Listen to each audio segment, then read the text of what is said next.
저구는 하는 소리를 지르며 상념에서 천천히 깨어났다. 그는 이 순간 죽지 못하는 것이 한스러웠다. 그는 전심전력으로 사매를 사랑해왔지만 지금 그녀는 자기의 원수에게 시집을 가서 자기 보고 이 원수를 구해달라고 애원하고 있는 것이다. 내가 차라리 망규가 되었으면 좋겠다. 몸은 비록 고통을 당하지만 사매의 이런 정을 듬뿍 받을 수 있으니 설령 며칠 못 살고 죽는다 해도 아무런 여한이 없겠다. 그는 천천히 한숨을 쉬고는 상자를 열어 언달평에게서 빼앗은 해독약을 꺼내 들었다. 그 병에서 검은색의 가루를 꺼내더니 만규의 손등에 뿌렸다. 오감은 외쳤다. 아이고, 바로 이런 종류의 약입니다. 이번에는 생명을 구할 수 있겠군요. 저구는 그의 말투가 이상하다고 느꼈다. 본래 살아날 수 있다는 말을 하면 응당 기쁨에 차야 할 텐데 그의 말투는 실망하는 투였고 기분 나쁜 듯한 기색이 섞여 있었다. 저구는 심히 이상하게 생각하고 고개를 갸웃하며 그를 쳐다보았다. 순간 오감의 눈빛에 매섭고 독살스러움이 나타났다가 사라지는 것이 보였다. 저구는 더욱 의아해하다가 만문의 8제자끼리 암투가 벌어지고 있는 모양이라고 생각하고 속으로 탄식했다. 만진산, 언달평, 척장발이 동문끼리 서로 죽이고 싸운 것으로 보아 만규와 오감도 사이가 좋지는 않을지도 모르는 일이라고 생각했다. 그런데 오감은 어째서 만규를 위해서 의사를 찾아 나섰을까? 만규의 손등에 약이 뿌려지자 얼마 있지 않아 상처에서는 검은 피가 흘러나왔다. 그는 고통이 점점 감소되자 입을 열었다. 정말 감사합니다, 의사 선생님. 이 해독약은 정말 좋군요. 척방은 크게 기뻐하여 몇 개의 대야를 가져다가 피를 받아냈다. 뚝뚝 가벼운 소리가 나면서 피가 대야 속으로 떨어졌다. 척방은 저군을 향해 계속하여 감사하다는 말을 했다. 오감은 말했다. 형수님, 이번에는 소재가 크게 공을 세웠죠? 척방은 말했다. 예, 정말 오사제께 감사를 드려야겠군요. 오감은 웃으면서 말했다. 감사하다고 말로만 하시면 안 됩니다. 척방은 더 이상 말대꾸를 하지 않고 저군에게 말했다. 선생님의 존함은 어떻게 되나요? 우리는 무엇으로 보답을 해야 하지요?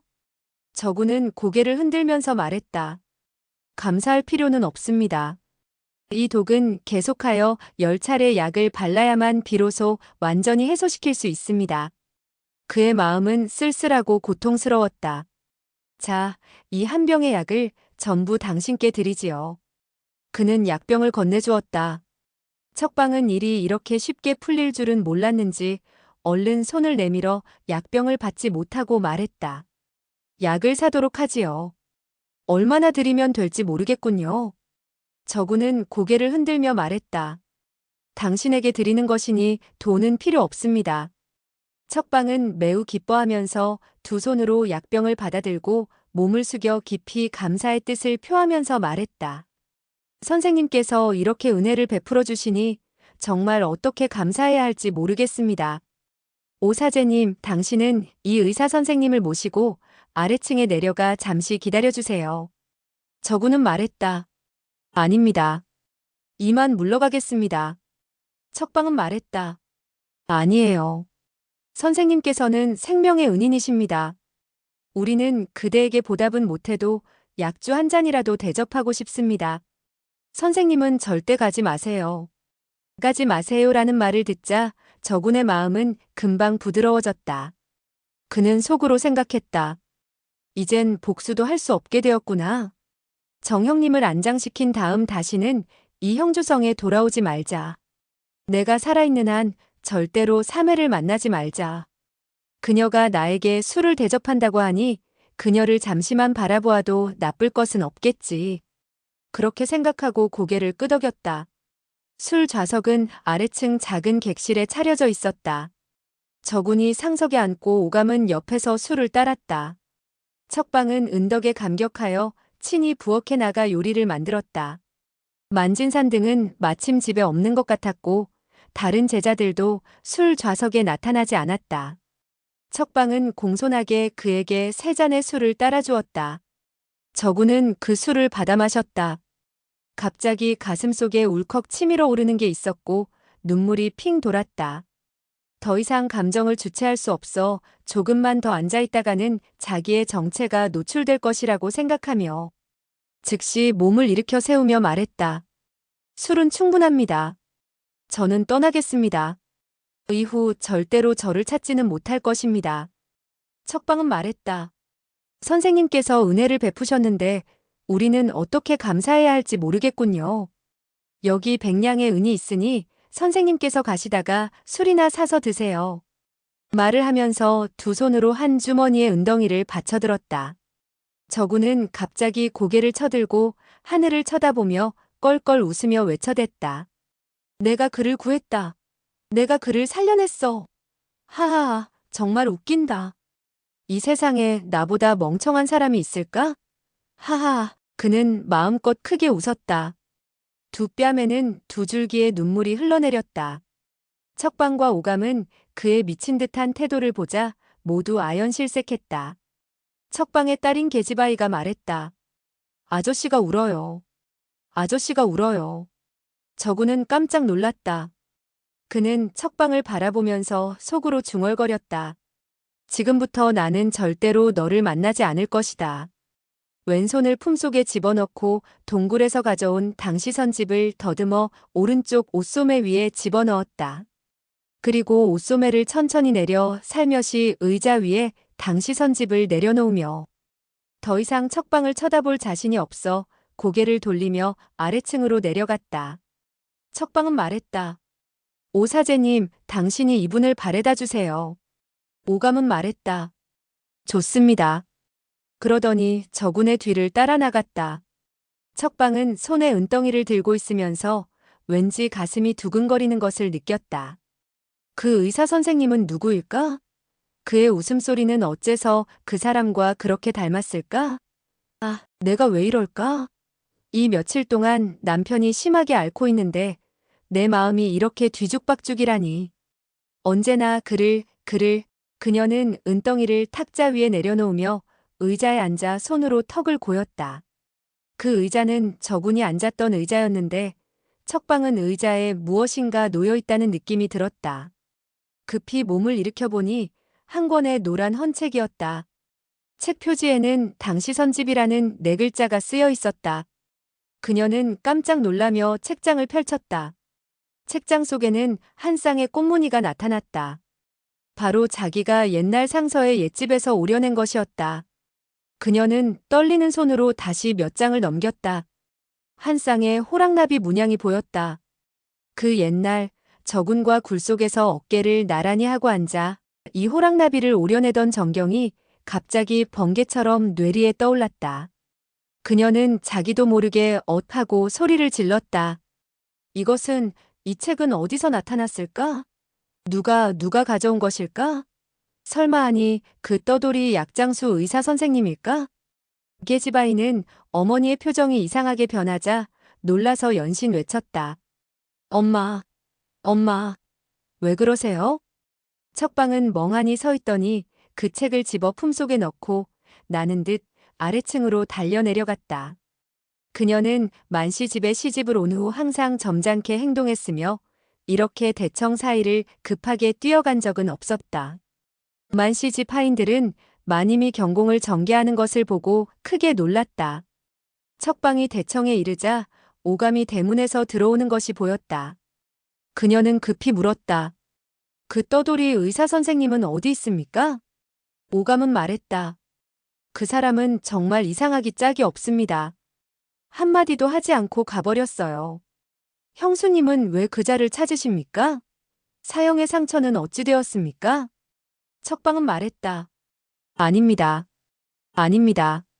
급히 대문 쪽으로 달려가 사방을 두루 살폈다. 그러나 약장수의 종적은 찾을 수가 없었다. 매우 이상함을 느끼지 않을 수 없었다.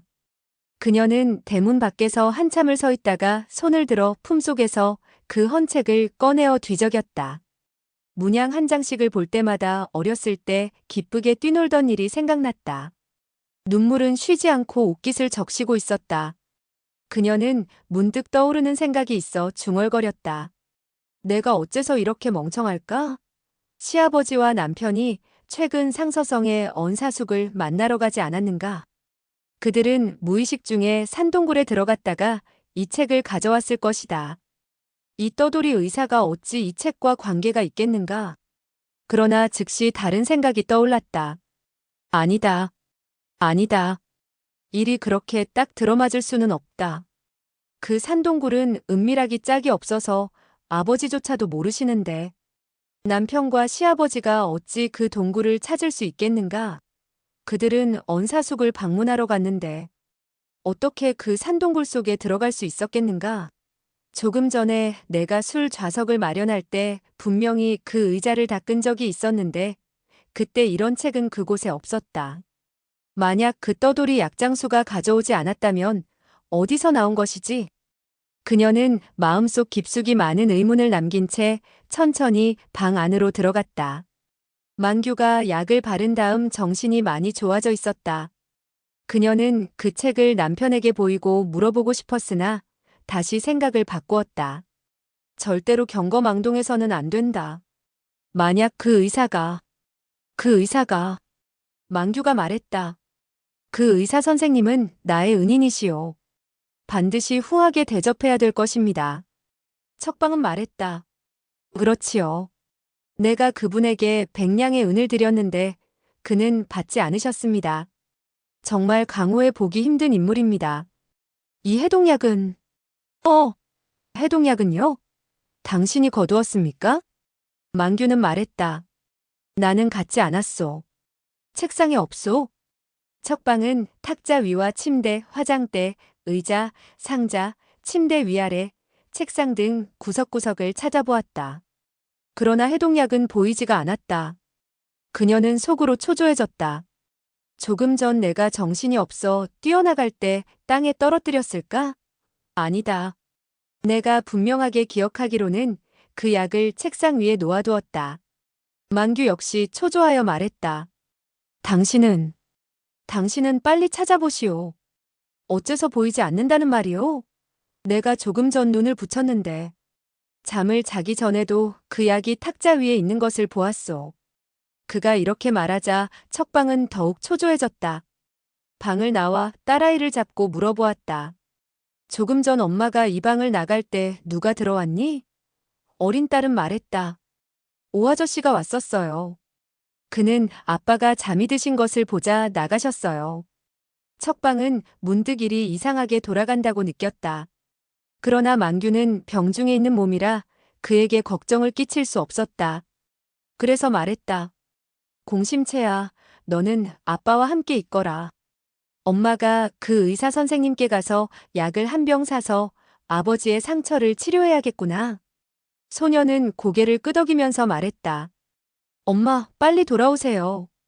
척방은 정신을 가다듬고 책상 속에서 한 자루의 비수를 꺼내 들고는 천천히 아래로 내려가며 생각했다. 오감, 이자는 사람이 없을 때는 항상 엉뚱한 마음을 품고 있었지. 이 의사는 그가 모셔왔다. 혹시 그가 의사와 긴밀하게 내통하여서 무슨 음모를 꾸미고 있는 게 아닐까? 그렇지 않다면 어째서 의사는 돈을 받지 않았고 그 해독약도 보이지 않는 것일까? 그녀는 생각을 하면서 뒤뜰로 갔다. 회랑에 이르자 오감이 난간에 기대어 연못 속에 금붕어를 바라보고 있는 모습이 보였다. 척방은 말했다. 오사제, 당신은 왜 혼자서 이곳에 있나요? 오감은 고개를 돌리며 환히 웃더니 말했다. 누가 오는가 했더니 알고 보니 형수님이셨군요. 어째서 사형과 함께 방에 계시지 않고 이곳까지 행차를 하셨습니까? 척방은 한숨을 쉬더니 말했다. 혼자 있고 싶어서지요. 하루 종일 사형과 함께 있다 보니 사형도 성질이 나빠졌어요. 나와서 산책도 하고 말상대를 찾아 대화를 나누지 않으면 정말 답답해 죽을 거예요. 오감은 이 말을 듣자 기다렸다는 듯이 빙긋이 웃으면서 말했다. 사형은 정말 너무 행복에 겨워서 그런 것입니다. 당신처럼 꽃과 같이 아름다운 미인과 함께 있는데 성질을 부리다니요? 정말로 간호하기 어렵겠습니다. 척방은 그의 몸 가까이 가서 난간에 기대어 연못 속의 금붕어를 바라보며 말을 했다. 이 형수는 늙은 할망구가 되었는데 무슨 아름다움이 있겠습니까? 정말 다른 사람이 들으면 웃을 것입니다. 오감은 급히 말했다. 아닙니다. 아름다움이 어디 가겠습니까? 처녀 때는 처녀 때의 아름다움이 있고 이렇게 작은 마님이 되시니 작은 마님에 어울리는 아름다움을 갖고 계십니다. 모두들 말하기를 형주성에 한떨기 꽃이 있는데 그 한떨기 꽃은 만씨 집에 있다고 합니다. 척방은 킥킥 웃으면서 몸을 돌려 손을 내밀며 말했다. 가져오세요. 오감은 웃으면서 말했다. 무엇을 가져오라고 하십니까? 척방은 말했다. 그 해독약을 주세요. 오감은 고개를 흔들면서 말했다. 무슨 해독약입니까? 만사형의 그 해독약 말입니까? 척방은 말했다. 바로 그래요. 반드시 당신이 가져갔을 것입니다. 오감은 미소를 짓더니 말했다. 그 의사는 내가 모셔왔습니다. 해독약은 내가 찾아낸 것이지요. 만사형은 한번 해독약을 바르셨으니 며칠 동안 고통을 모르실 것입니다. 척방은 말했다. 의사 선생님께서는 10번을 발라야 한다고 말씀하셨어요. 오감은 고개를 흔들며 말했다. 나는 지금 후회가 막심합니다. 후회가 막심해요. 척방은 말했다. 무엇이 그렇게 후회가 되나요? 오감은 말했다. 내가 그 떠돌이 약장수 의사를 봤을 때 몰골이 지저분한 것이 마치 거지와 같아서 재주가 없으리라 생각되어 비로소 집에 데리고 왔던 것입니다. 그 사람을 데리고 집에 들어간 것은 당신을 한 번 더 보고 싶은 핑계였습니다. 그런데 뜻밖에도 재수가 없으려니 그가 해독약을 내놓은 것입니다. 이건 내 본뜻과 너무나 다릅니다. 척방은 이 말을 듣자 너무나 화가 났다. 그러나 약은 이자의 손에 들어있으므로 먼저 그 해독약을 손에 넣어야만 했다. 그러고 나서 그와 끝장을 내야 한다고 생각해야 했다. 그녀는 화를 참으며 웃는 얼굴로 말했다. 당신 말대로라면 당신의 사형이 당신께 감사를 드려야 합니까? 그래야만 비로소 그 해독약을 내놓으시겠습니까? 오감은 탄식하더니 말했다. 셋째 사형은 이미 몇 년 동안 연복을 누렸습니다. 벌써 죽었어야 마땅하지요. 척방의 안색이 확 변했다. 그녀는 입술을 악다물며 아무 말도 하지 않았다. 오감은 말했다. 그해 당신이 형주성에 오셨을 때 우리 사형제 8사람은 당신의 모습을 보고 넋을 잃지 않은 자가 하나도 없었습니다. 그 멍청한 저군이라는 자가 하루 종일 당신과 붙어 있으니 우리들은 모두 그 꼴을 보고 화가 났지요. 그래서 모두가 합심해서 먼저 그놈의 머리통을 부숴놓고 그 다음 척방은 말했다. 알고 보니 당신들이 우리 사형을 때린 것은 순전히 저 때문이군요. 오감은 말했다. 그때 우리는 그 시골뜨기가 중간에 나서서 여통과 싸움을 하여 만문의 체면을 깎았다고 핑계를 댔지만 다른 계획이 있었지요. 사실 모두의 마음은 모두 형수님 당신 때문입니다. 당신은 그에게 옷을 꿰매주고 다정하게 말을 나누고 있었지요. 이렇게 다정하고 정다운 꼴을 우리 사형제 8명은 도저히 눈뜨고 볼 수가 없었지요. 우리는 모두 식초 항아리가 됐지요.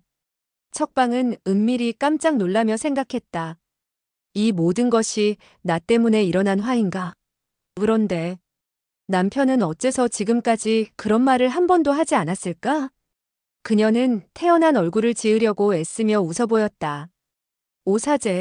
오사제께서는 정말 농담도 잘하는군요. 그때 나는 시골 처녀라 시골 냄새를 물씬 풍겼고 차림새도 꼴불견이었는데 내가 그렇게 예뻤단 말인가요? 오감은 말했다. 아닙니다. 아닙니다. 진짜 미인은 화장을 할 필요가 없었지요. 당신이 만약 우리들의 마음을 빼앗지 않았다면 거기까지 말하고 말을 멈추고는 계속하지 않았다. 척방은 말했다. 계속해보세요. 오감은 말했다. 우리들이 당신을 이만씨 집에 머물도록 하는 데는 이 오감이 적지 않은 힘을 썼습니다. 그러나 형수님께서는 평소 저를 보시고 웃지 않으시니 이것은 너무나 공평치 못한 일입니다. 척방은 쯧 하고 침을 뱉더니 말했다. 내가 이만씨 집안에 남아있고 또 당신의 사형께 시집을 간 것은 내 스스로 기꺼이 원해서였습니다. 당신이 무슨 힘을 썼습니까? 그때 당신은 나에게 한마디도 하지 않았잖아요. 정말 그런 말은 마세요. 오감은 고개를 흔들며 웃었다. 내가 어째서 힘을 쓰지 않았단 말입니까? 당신은 그런 말을 하지 마십시오. 척방은 더욱 놀랐으나 즉시 부드러운 어조로 말했다. 오 사제, 당신은 나에게 말씀 좀 해주세요. 당신이 어떤 힘을 썼는지 말이에요. 나는 절대로 당신의 호의를 잊지 않겠습니다. 오감은 고개를 흔들며 말했다. 흘러간 이야기인데 그 얘기를 꺼내면 뭐 하겠소. 당신이 알아봤자 아무런 쓸모가 없으니 우리는 다른 말이나 합시다. 척방은 말했다. 좋습니다. 말하고 싶지 않으면 그만두세요. 빨리 그 해독약이나 주시죠. 만약 사람들이 우리들이 이곳에 있다는 것을 본다면 그때는 좋지 않을 거예요. 오감은 웃으면서 말했다. 낮에는 보는 사람이 많지만 밤에는 이곳에 오는 사람이 없습니다.